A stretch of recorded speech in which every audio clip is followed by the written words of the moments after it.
This is Saintcast, brought to you by a Catholic and a Protestant walk into a bar.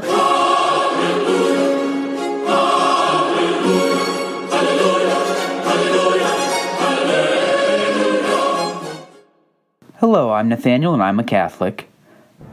April 23rd is the feast day and memorial of St. George, the patron saint of England. He's also a patron to soldiers and invoked against the plague and syphilis. Plus, the iconography of him shows him as epic. He's suited up in armor, mounted on a trusty steed, lance in hand, trampling a dragon. That's awesome. But who was he? Did he really fight a dragon?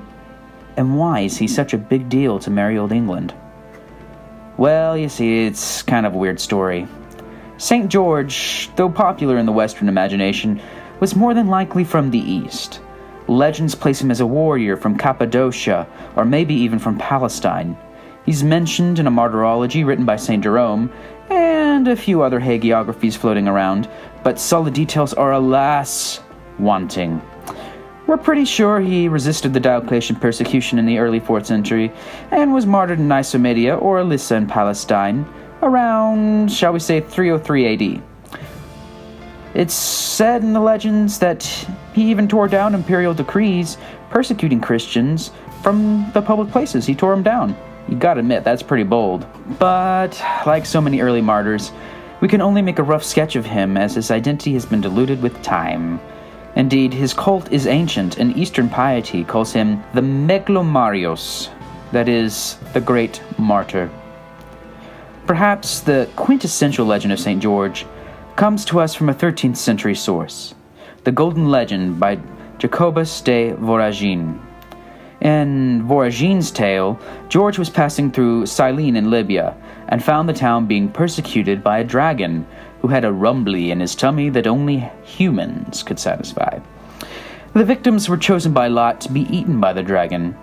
The day St. George came, the king's own daughter had been chosen in the deathly lottery. She had been chained up to a rock outside the city, dressed in a wedding dress, and awaited her doom. George, lance in hand, pursued the beast. He conquered the oversized lizard and led it back to town tamely, as well freeing the princess. He led the dragon, drawing it with the princess's own girdle. He told the townsfolk that he would only kill the dragon if they confessed Christianity. Well, they complied wholeheartedly. As many as 15,000 men were baptized, and the dragon was promptly slain. Yay! And then, Voragine's account ends with George being martyred in the persecutions of Diocletian and Maximinus. This tale and others were the stuff of legend in medieval piety. During the Crusades, St. George's popularity skyrocketed. Some victories over the Saracens were attributed to the visions of the saint. Later, Edward III, King of merry old England, named George patron of his newly founded Order of the Garter, a chivalric order in which knighthood was conferred. In English imagination, he would be immortalized in Shakespeare, especially in the play Henry V, in which at Agincourt Henry invoked St. George for his cause, making his name a rallying call for nationalist pride. Thus, St. George over time became associated with England, even so much so that the St. George arms, infamous with being an icon for England, it's on the Union Jack, the British flag. It's a red cross on a white background. Sometimes you'll see this red cross just on a shield by itself, and so on. It's pretty cool. So what do we make of all the legends of St. George? Do we take them with a grain of salt? Certainly. Did St. George kill a dragon? Maybe not the actual lizard type, but he did fight against Satan, that old serpent, and the dragons of his time. These are known as the Roman emperors, especially Diocletian.